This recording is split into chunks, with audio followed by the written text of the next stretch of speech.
안녕하세요. 이곳에 처음 사연을 써보는 평범한 30대 여성입니다. 저는 작은 중소기업에 다니는 직장인이었습니다.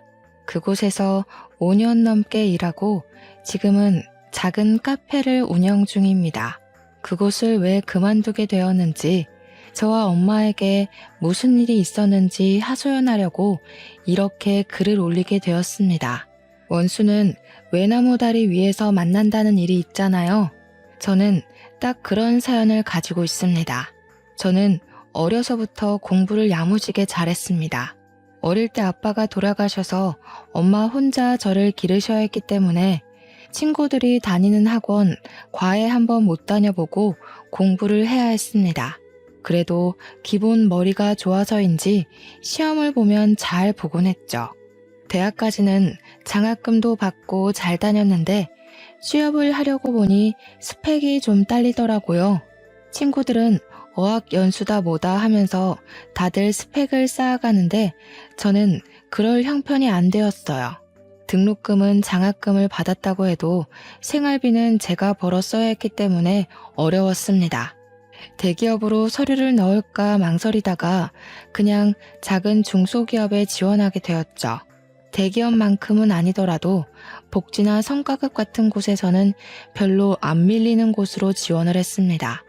제가 일을 시작하니 엄마의 얼굴이 확 피는 게 보이더군요. 저는 참 잘 선택했다 생각을 했습니다. 회사에서도 제 능력을 높이 사서 저는 금방 회사에서 자리를 잡을 수 있었습니다. 작은 회사였기 때문에 사장님 눈에 들어 저를 참 예뻐해 주셨죠. 사장님은 저에게 전반적인 회사 일을 맡기시곤 했어요. 회사 임원들이나 하는 일들을 맡아 하면서 저에 대한 기대가 크다고 허허허 웃으시곤 하셨죠. 저희 사장님은 참 인상이 좋으셨어요.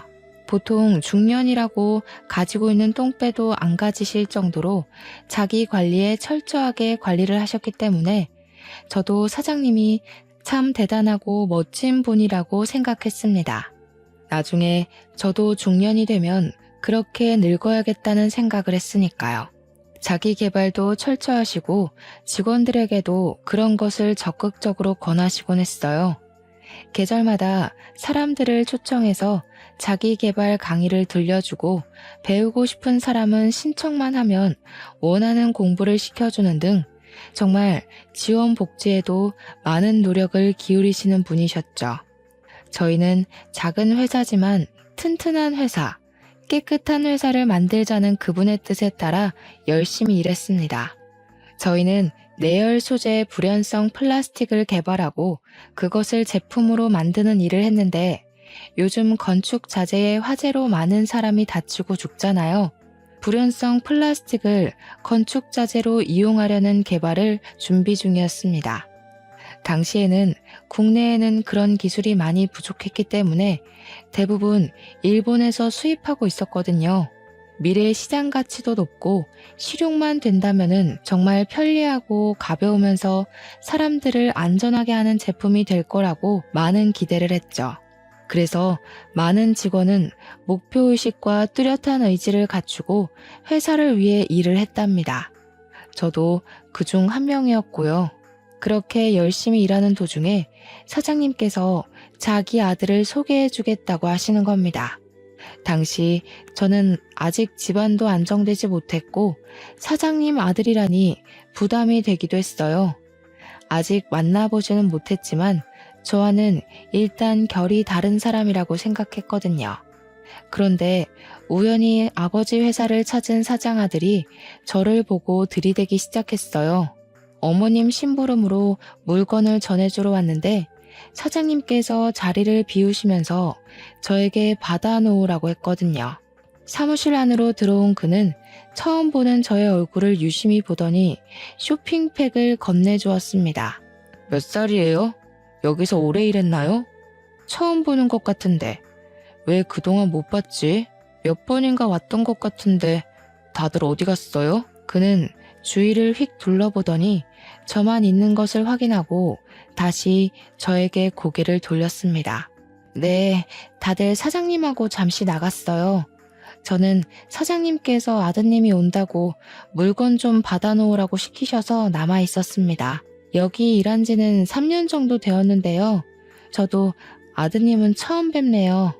그는 눈썹을 치켜뜨더니 고개를 끄덕이더라고요. 근데 왜 나이는 말 안 해줘요? 제가 물어봤는데. 언제 퇴근해요? 아버지가 일찍 퇴근시켜줘요? 일 많이 시키죠. 음식은 뭐 좋아해요?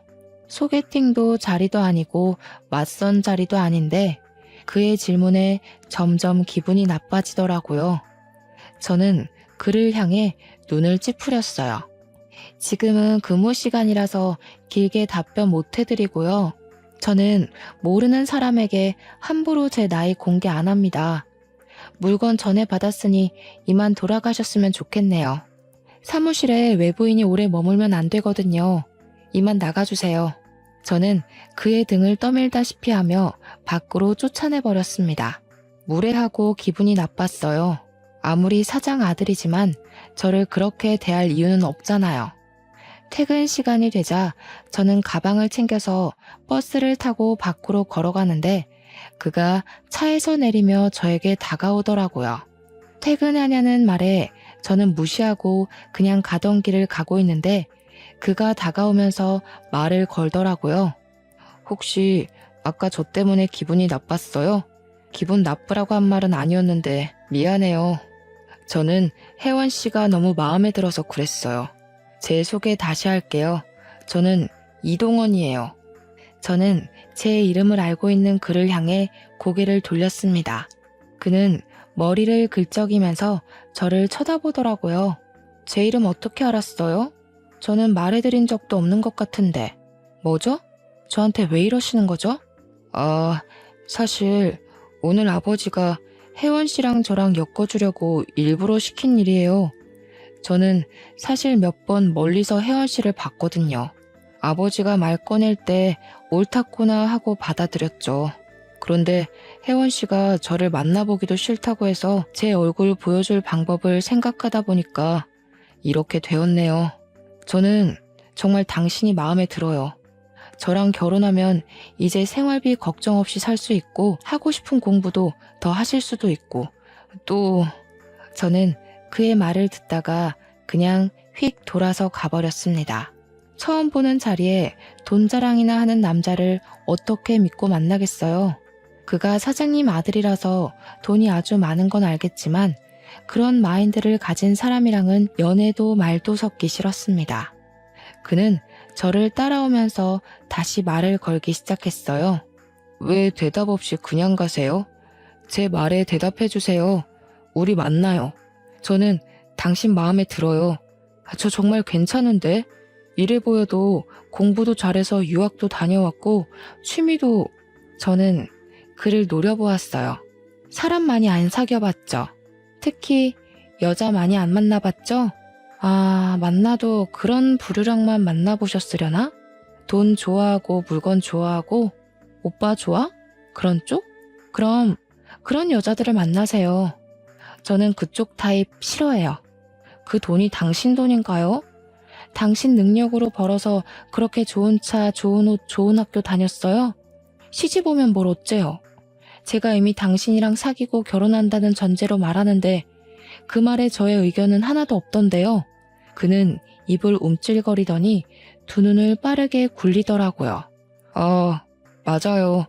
저 여자 많이 안 사귀어봤고요. 저도 그런 쪽 여자도 싫어해요. 정말 혜원 씨가 마음에 들어서 가벼운 마음으로 하는 이야기가 아니란 걸 말하려고 결혼 이야기 꺼낸 거고요. 똑똑하다는 거 알아서 더 공부하고 싶을 것 같아서 그렇게 말한 겁니다. 사실 저도 내세울 게 없는 사람이라 제가 저를 소개하는 게 서툴러요. 사실대로 말하니까 이제야 좀 대화가 통하는 것 같네요. 솔직하니까 얼마나 좋아요? 저도 당신 하는 말 덜 부담스럽고요. 다음에는 사람들 만날 때 그렇게 막 이어붙이지 말아요. 불쾌해요. 죄송해요. 저는 혜원 씨랑 그냥 차 한잔 마시면서 서로 이야기하면 좋을 것 같다고 생각했어요. 가벼운 자리도 거부하고 이렇게 힝하니 가버리시니까 제가 마음이 너무 급했어요. 용서해 주실 거죠? 그렇게 말하며 씩 웃는데 정말 이 남자 보통은 아니다 싶더라고요. 그렇게 말하면서도 여유 있는 게 어릴 때부터 다 가져서 그런 것인지 아니면 태생이 이렇게 낙천적인지 아등바등 살아온 저랑은 다른 무언가가 그에게는 느껴졌어요. 자신만만하고 모든 것을 자신 뜻대로 이루겠다는 기백도 느껴지는 게 그에게 호감이 가기 시작했어요. 저는 그를 보면서 고개를 빳빳이 들었어요. 왠지 그를 보면서 기죽기 싫었나 봐요. 하나, 회사로 찾아오지 말 것. 둘, 만남은 주말에만. 셋, 딱 3번만 밥 먹어보고 당신을 만날지 안 만날지 판단해 보겠습니다. 그의 입이 좌우로 벌어지는 게 보였어요. 가지런한 일을 드러내며 그가 핸드폰을 흔들더라고요. 자기는 이미 번호가 있으니 먼저 연락을 하겠다는 겁니다. 참 미워할 수 없는 사람 같았어요. 이렇게 적극적인 사람을 만나기도 어렵겠다 생각하고 있었죠. 그는 정말 주말에 저를 데리러 집 앞으로 왔더군요. 좋기 40년은 더 된 아파트에 수입 흰색 세단에 선글라스를 쓰고 손을 흔드는 그를 보고 참 이 사람은 사람에 대한 편견이 없다는 걸 알게 되었어요. 그는 아버지 회사가 아닌 다른 금융 쪽 회사에 다니고 있었어요. 미국 대학에서도 금융 쪽을 전공해서 아버지 회사 쪽으로는 관심을 안 두고 있다고 하더군요. 그는 정말 차분하면서도 스위트하고 자신 있는 태로 저를 대했어요. 언제나 깊게 고민하지 않는 태도로 무엇이든 했지만 그 결정에 확신이 있다는 느낌을 받았습니다. 여유 있고 위트 있는 그의 모습은 확실히 저에게는 없는 것을 가지고 있다는 것을 알게 해주더군요. 저에게 없는 그런 매력에 그에게 끌렸을까요? 저는 3번만 밥 먹고 정한다고 했지만 주말마다 꼬박꼬박 찾아오는 그를 계속 만나고 있었습니다. 그렇게 1년 정도 그를 만나고 있을 때 사장님은 정말 저를 며느리감으로 생각하셨는지 회사에서도 부르는 호칭이 누구누구 씨에서 혜원아 또는 아가라고 바꿔 부르시기 시작했어요. 회사 사람들도 제가 사장 아들을 만나고 있다는 것을 모르는 사람이 없을 정도였으니 그런가 보다 하려고 해도 저는 왠지 그 사람과의 미래가 머릿속에서 그려지지 않았습니다. 자란 환경이 달라서 그런 것인지 아니면 제가 너무 현실적인 사람이라서 그런 것인지 알 수가 없었어요. 그도 그게 느꼈는지 저에게 더욱 잘하려고 하는 게 느껴졌죠. 먹는 것도 둘이 데이트하는 장소도 꼭 저의 의견을 물어보고 정했습니다. 저에게 최선을 다했지만 결혼 이야기만 나오면 저는 그 상황을 회피했습니다. 우리 벌써 1년이나 만났는데 결혼은 언제 할 거야? 나 당신이랑 한 집에서 살고 싶은데 당신 닮은 딸 하나, 나 닮은 아들 하나 어때? 우리 이제 그만 결혼할까? 그의 말에 저는 말을 하지 못했습니다. 확신이 서지 않는 결혼을 선뜻 받아들일 용기란 없었거든요. 결혼은 조금 더 있다가 생각하자. 우리 겨우 1년 만났어. 그것도 주말에만. 그렇게 생각하면 별로 얼굴 본 것 같지도 않고 또 아직 엄마 혼자 계시는 것도 걱정도 되고 난 아직 하고 싶은 것도 많은데 결혼하면 못하게 되니까 그의 얼굴을 보자 실망한 표정을 감추지 못하고 입술을 깨물더라고요. 그 순간은 미안했지만 그래도 저는 제 의견을 확실히 표현해야 한다고 생각했어요. 날 사랑하긴 하는 거지? 그냥 심심해서 만난다거나 그러는 건 아니지? 나는 정말 당신에게 진지해. 내 인생을 걸 정도로 당신을 사랑한다고. 결혼은 뭐 더 있다가 해도 되지만 가끔 당신이 나를 사랑하는지는 의심이 들 때도 있어. 우리 정말 사랑하는 거 맞지, 혜원아? 그럼 내가 사랑하지도 않는 사람을 1년씩이나 만나고 있다고 생각하는 거야? 내가 그런 가벼운 사람으로 보여? 단지 아직 결혼에 대해 확신이 안 설 뿐이야. 나에게 조금 더 시간을 줄 수 없을까? 그는 고개를 끄덕였습니다. 사랑한다니 그도 기다릴 수밖에 없었을 겁니다. 그에게는 정말 미안했지만 그렇게 얼렁뚱땅 결혼이라는 중대사를 결정하기는 싫었습니다. 하지만 그보다 저희 엄마가 결혼에 더 성화였습니다. 그의 싹싹하고 예의도 바르고 자신감 넘치는 모습에 엄마는 무척이나 마음에 들어 하셨거든요. 그는 엄마를 잘 챙기면서도 엄마도 그를 아들처럼 여기고 예뻐했습니다. 너 정말 동원이한테 그러면 안 돼. 너한테 얼마나 잘하니? 그런데도 그렇게 애를 태우니? 어디서 그런 남자를 만날 수 있긴 한데. 인물 좋아, 학벌 좋아, 거기도 집도 좋아. 그것만도 감사한데 성격은 얼마나 좋으냐? 요즘 남자애들 수십 트럭을 데려다 놔도 동원이같이 좋은 애는 못 봤다. 그만 애 태우고 결혼해. 결혼이 그렇게 쉬워? 인생을 거는 모험이야. 잘못하다가 엎어져서 판 깨지면 흠집 나는 건 나라고. 그는 나랑은 환경부터 다른 사람인데 지금이야 나 좋다고 다 맞춰주고 예뻐해주지만 나중에 꿀물 떨어지면 나만 새될 수도 있다고. 너는 무슨 애가 옛날 마인드로 사니? 요즘 이혼이 흠측이나 끼는 줄 아니? 살다가 안 맞으면 이혼도 하는 것도 좋은 선택이라고 생각한다. 계속 안 맞는 거 붙들며 맞춰가면서 사는 것보다야 애간장 덜 녹지. 그리고 살다 보면 다 그놈이 그놈이야. 꿀이야 너만 떨어지냐? 동원이도 떨어지지. 서로 안 좋은 부분을 감싸주는 게 부부라는 거다. 잔말 말고 결혼하죠 갈 때 가. 괜히 폼 잡고 각 잡고 그러고 있는다고 답 안 나온다. 그렇죠. 엄마 말은 언제나 옳았어요. 저보단 몇십 년을 더 산 엄마의 눈에 완벽한 사람이 그러면 저도 한 수 물러서야 한다고 생각했습니다. 제가 보기에도 그는 놓치기 아까운 사람인 것에 분명하기도 했고 자란 환경이 달라서 그런 것은 제가 노력을 하면 된다고 생각했습니다. 주말에 그를 만나면 저는 결혼을 하자고 말할 생각이었습니다.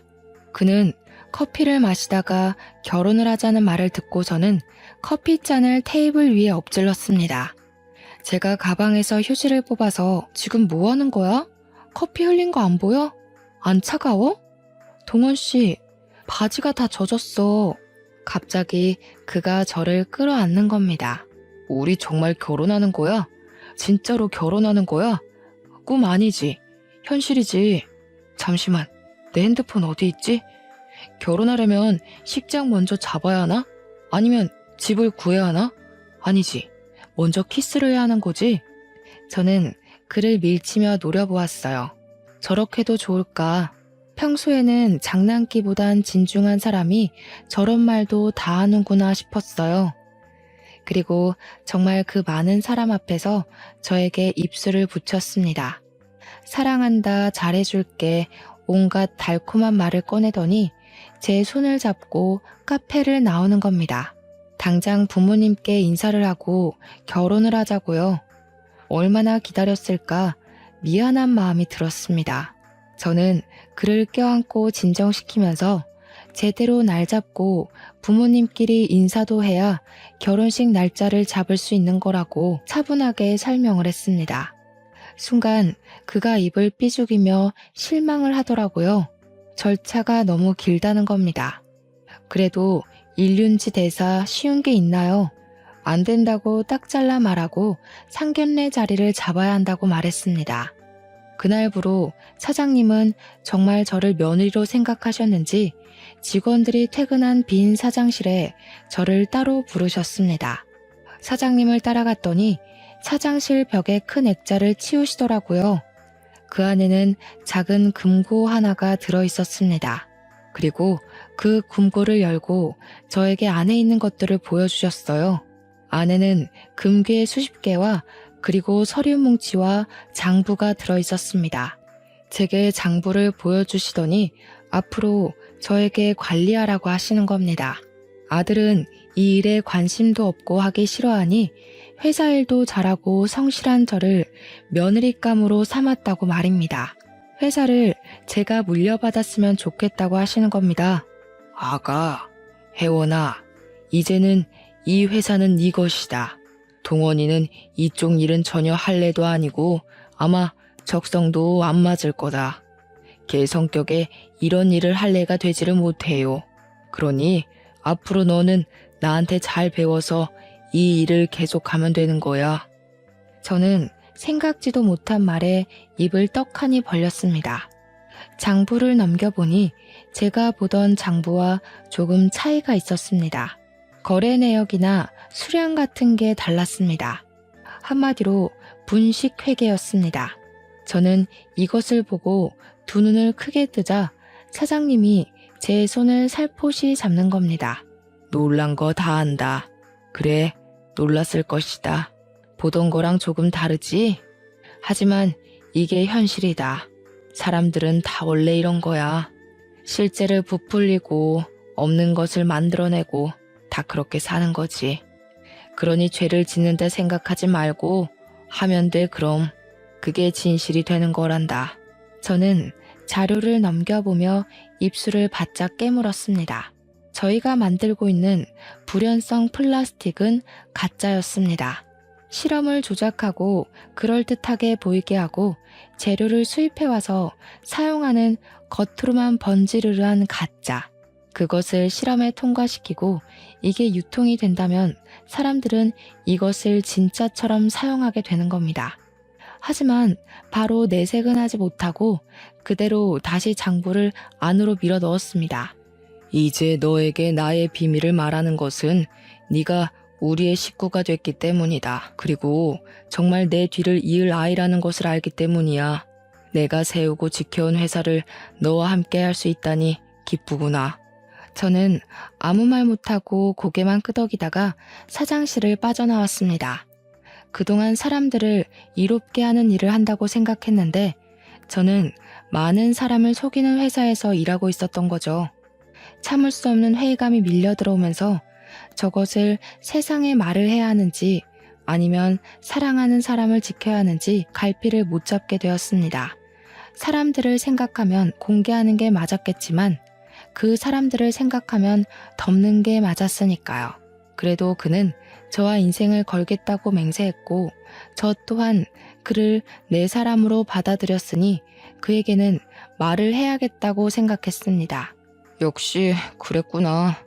조금은 이상하다 싶었어. 아버지가 하는 일에 살짝 의심이 전부터 들기는 했거든. 아직까지 국내 기술로 그걸 만들기는 힘드니까. 그 기술적으로 일본이 최고이기도 한데 그것을 뛰어넘는 연구 성과를 냈다고 말했었으니까. 눈치를 채고 있었던 거야? 그럼 왜 이제껏 말을 안 한 거야? 아버님께 그러면 안 된다고, 많은 사람이 다친다고 말 한마디 할 수 있는 거 아니야? 난 의심만 할 뿐 확증을 가진 게 없잖아. 그쪽에 대해 잘 알지도 못하고 내가 아는 건 기술력 가지고 금융의 흐름을 보는 것뿐인데 무얼 가지고 말해. 아버지가 나에게 회사 일에 대해서는 잘 말씀도 안 하셔. 그럼 어떻게 하지? 난 정말 내가 그런 사기를 치고 있을 거라고 생각하지도 못했어. 많은 사람들 이롭게 하는 기술을 내가 회사에서 일한다고 생각했는데 그게 모두 거짓말이었다니. 당신 생각하면 묻어야 하는데 내 양심이 그걸 허락을 못하겠고. 완전 가짜는 아닌 거잖아. 어느 정도 진척은 있었고 내연성 기술 미달이긴 하지만 기존보다는 확실히 많이 개선됐으니까. 하지만 일본보다 기술이 떨어질 뿐이니까.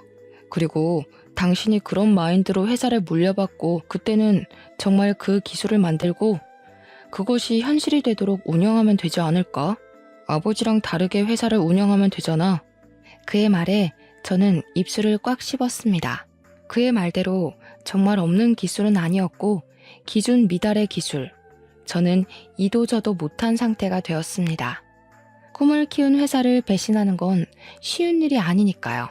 그것도 사랑하는 사람의 아버지 회사였습니다. 그러는 사이 우리의 결혼 준비는 착착 진행되고 있었습니다. 상견례를 위해 레스토랑을 잡고 당일이 되어 엄마를 모시고 그곳으로 향하고 있었을 때였습니다. 그에게 갑자기 전화가 오더라고요. 회사에 일이 생겨서 급하게 지방을 다녀와야 한다고요. 일단 저에게 먼저 가서 상견례를 진행하라는 거였습니다. 어차피 저희는 양쪽 부모님을 알고 있었고 부모님들끼리 보는 자리였으니 저는 알겠다고 하고 레스토랑으로 향했습니다. 그런데 그날따라 주차장에 자리가 없는 겁니다. 몇 바퀴를 돌고 나서야 저는 약속 시간이 촉박해지니 엄마 먼저 내려드렸어요. 사장님 내외를 기다리게 할 수는 없잖아요. 엄마를 내려드리고 한 바퀴를 돌고 오니 다행히 자리가 있더라고요. 저는 바로 그곳에 차를 주차하고 위로 올라갔습니다. 그런데 위에서 큰 고성이 울리는 겁니다. 그 소리는 딱 들으니 엄마와 사장님의 목소리였습니다. 저는 놀래서 달려가다가 계단 옆으로 숨었습니다. 왜 그렇게 숨었는지 저도 잘 모르겠어요.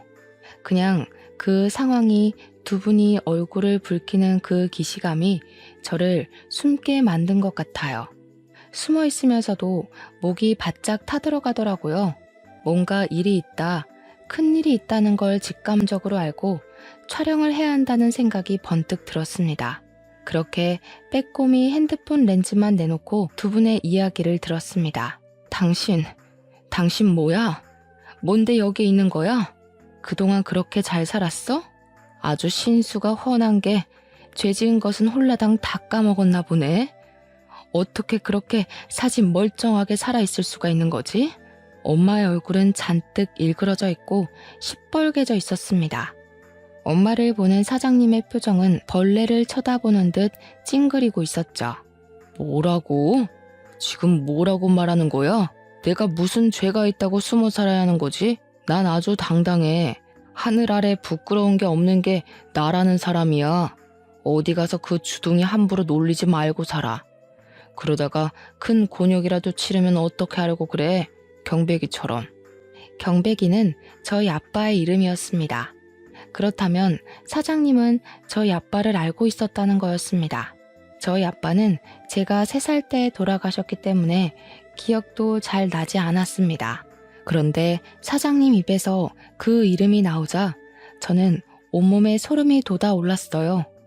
직감적으로 두 분이 무슨 일이 있다는 것을 알게 되었어요.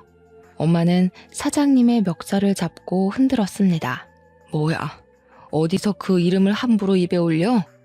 당신 같은 버러지한테 함부로 불릴 이름 아니야. 당신이 그때 그 사람 연고만 빼돌리지 않았으면 그 사람이 그렇게 허망하게 갔겠어? 인두껍을 쓰고 어떻게 그럴 수가 있는 거야? 하늘 부끄러운 게 없어?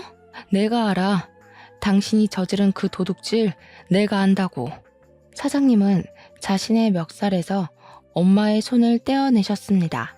어디서 누가 그러대? 증거가 없으면 정말 범죄라고. 증거 있어? 증거 있냐고. 그 연구가 누구 손에서 어떻게 개발되었는지 증명이나 할 수 있으면 그때 해. 누가 그렇게 사람 쉽게 믿고 자신의 업적을 보여주래? 이미 30년 가까이 지난 일이야. 증거도 물증도 없으면서 사람을 이렇게 몰아가면 명예훼손으로 고소당해요. 알겠어? 남은 자식이라도 잘 간수해야지. 딸지에 잘 지내고 있지? 지금쯤 몇 살이려나? 그러자 엄마는 사장님의 뺨을 쳤습니다. 어디서 그의 이름을 입 밖으로 꺼내? 내가 남편 잃고 뱃속에 둘째까지 잃고서 매일같이 빌었어. 당신 죽여달라고. 당신 차지를 비틀어달라고. 하늘도 참 무심하시지. 착한 사람은 걷어가고 이렇게 버러지만도 못한 것은 잘 돌아다니는 게. 아니, 귀신도 더러워서 안 데려간다는 건가? 사장님은 엄마에게 시뻘건 얼굴을 들이미셨어요. 재수씨, 그냥 이대로 살다가 늙어 죽어. 왜 그렇게 전전긍긍하고 살아? 지나간 일 다 잊어버리면 그만이잖아. 왜 그 새끼를 못 잊어서 이렇게 살아? 그 얼굴이었으면 시집을 가도 10번을 더 갔겠구만. 청승 그만 떨고 남은 자식이나 건사 잘하고 살아. 어? 계속 그 일 입에 담으면 내가 당신도 딸도 어떻게 할지 몰라서 그래. 알겠어? 저는 손발이 덜덜 떨려왔습니다. 엄마에게 아빠가 연구원으로 일하시다가 작은 회사를 세웠다고 들었습니다. 미생물을 이용한 당시로서는 혁신적인 비료법을 개발 중이셨다고 합니다. 그 개발은 성공적으로 이루어졌고 거의 완성 단계에 이르렀습니다. 아빠는 사회를 세우면서 친한 친구로 회사를 불러들이셨다고 하네요. 연구원으로 고용을 하신 거죠. 그런데 그 친구가 그 기술을 빼돌려 본인이 완성 후 특허 신청을 내버렸답니다. 아빠는 그대로 모든 기술을 빼앗겨버리고 그 충격으로 뇌출혈로 쓰러지시고 손 쓸 틈도 없이 사망하셨고 하셨어요. 당시 엄마의 뱃속에는 저의 동생이 있었는데 아빠가 돌아가신 충격 때문인지 9달이나 된 동생을 사산을 하셔야 했습니다. 저의 이름은 원래 지혜였습니다.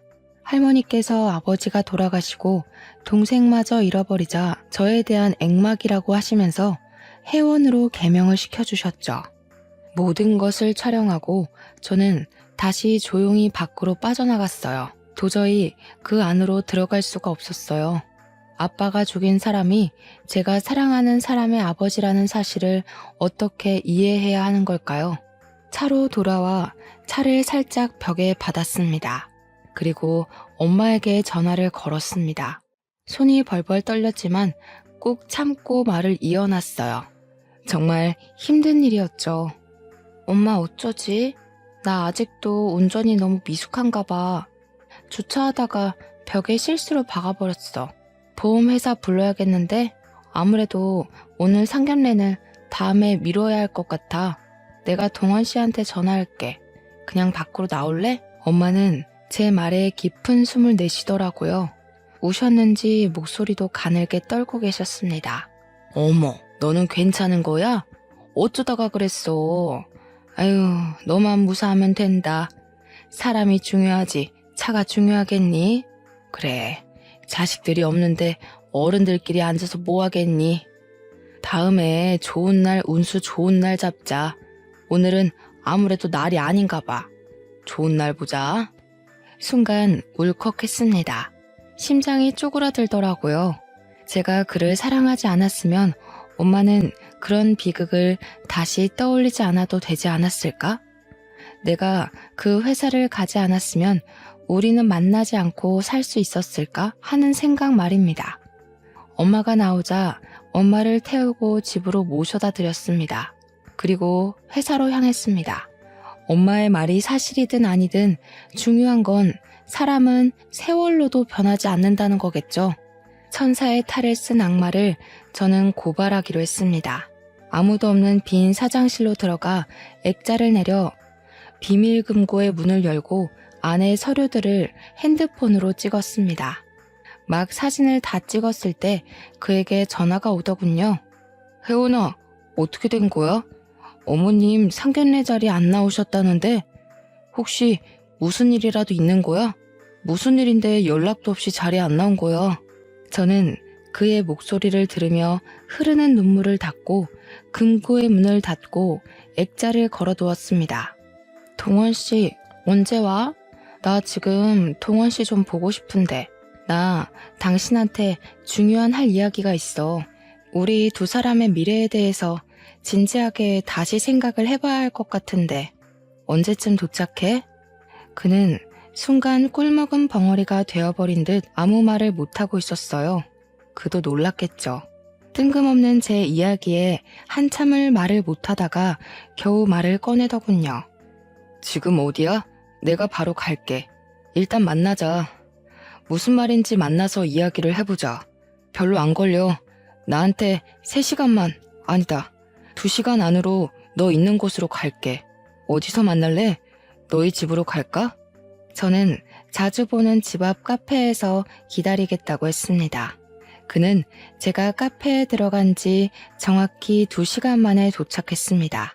얼마나 급하게 왔는지 얼굴이 잔뜩 붉어진 채로 안으로 뛰어 들어오더라고요.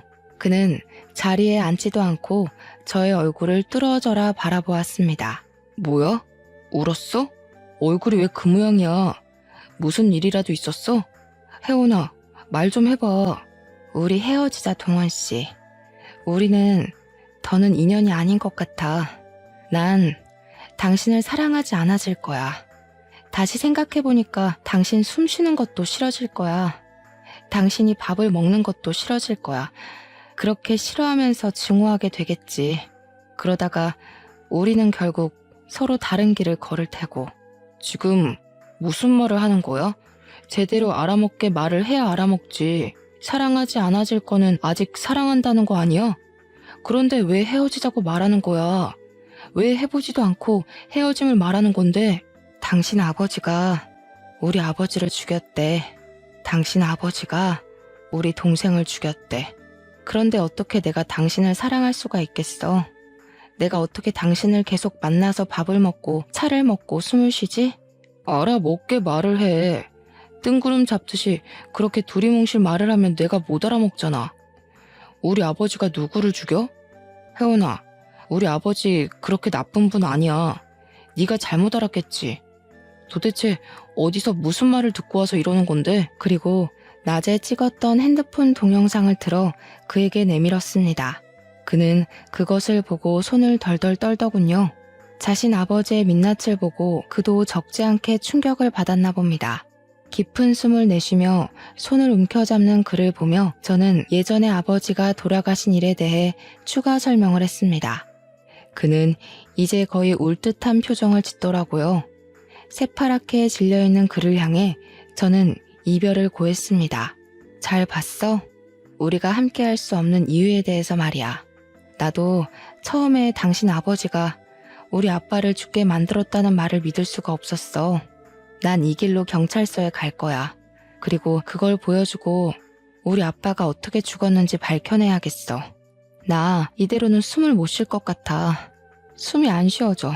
동원 씨를 사랑하는 마음은 진심이니까 미리 말하는 거야.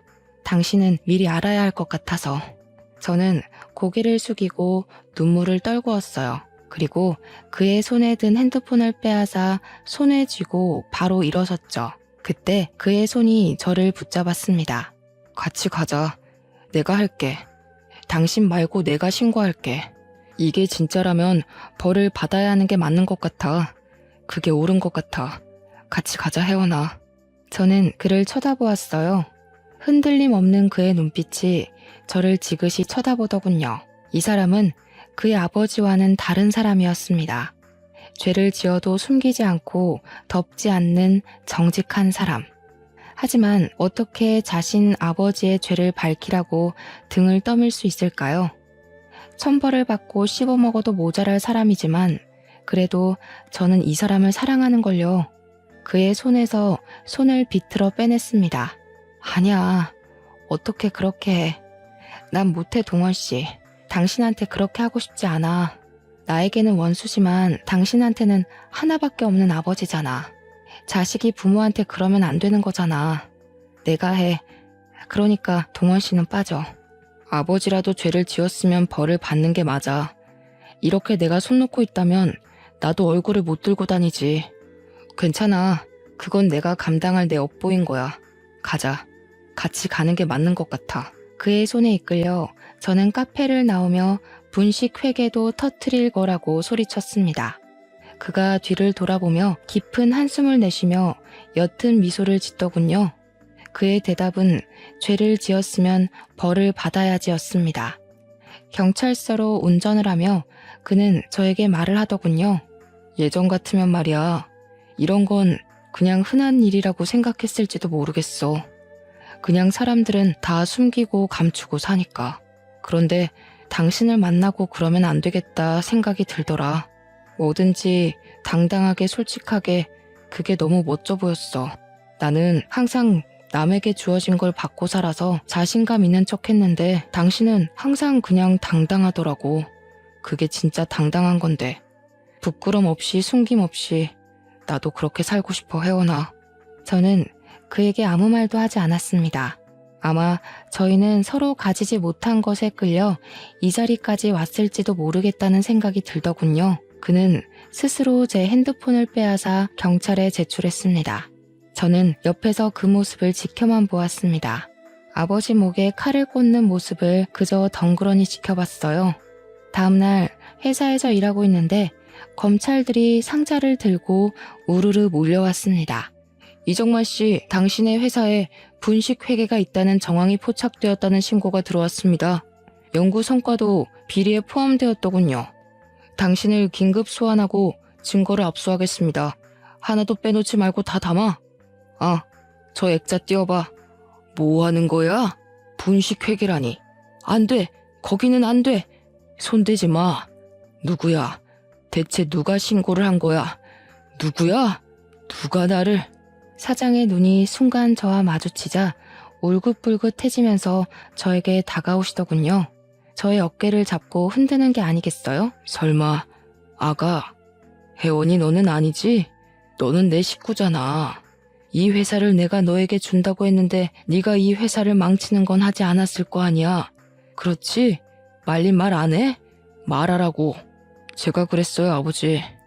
혜원이가 넌지시 말을 하는데 제가 그냥 있을 수가 없더라고요. 비리에 쌓인 아버지 회사를 보세요. 정말 이 회사를 사랑하신 거 맞아요? 이렇게 쓰레기 냄새가 진동하는 데서 회사 운영을 하시려고요? 제발 부끄럽지 않게 살아요, 아버지. 뭐라고? 동원이 네가 나를 신고했다는 말이냐? 말도 안 돼. 어떻게 자식이 아버지한테 이런 짓을 할 수 있는 거냐? 그게 자식이 할 짓이야? 쓰레기 냄새가 진동해. 그렇게 안 하는 사람 있으면 나와봐라. 그래, 다 그렇게 사는 거야. 이 세상에 깨끗한 놈 있으면 나와보라고 하라고. 저희 아버지요. 유자, 경자, 백자. 저희 아버지는 참 깨끗하게 살아오셨죠.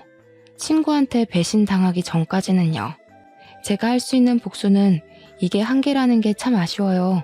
당신 손에 두 사람이 목숨을 잃었는데 그 죄값으로 감옥이라니. 너무 불공평하네요. 사장님의 두 눈이 동그래지더라고요. 저를 보며 손가락을 들어 올려 삿대질을 하시더군요. 경백이 딸은 지혜인데 이제 보니 닮았구나. 경백이랑 눈매며 그 대쪽 같은 성격이며 내가 그 녀석을 못 알아볼 리가 없는데. 사장님은 넋이 나간 상태로 목덜미를 붙잡더니 주저앉았습니다. 그리고 검찰들에게 양손이 붙잡힌 채로 밖으로 나갔습니다. 저는 서러움이 한꺼번에 몰려와 주저앉아 울음을 터뜨렸습니다.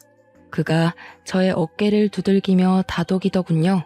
미연, 아버님에게 특허를 돌려드리고 싶었는데 이미 공소시효가 지나버렸대. 그리고 이미 아버지가 팔아버려서 소유권도 되찾지 못했어. 내가 할 수 있는 일은 이거밖에 없어서 미안해.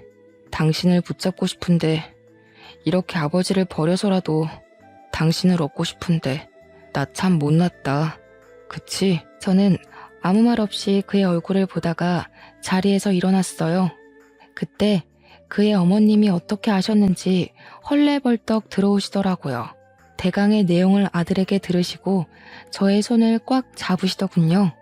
어머 세상에, 네가 경백씨 딸이야? 그랬구나.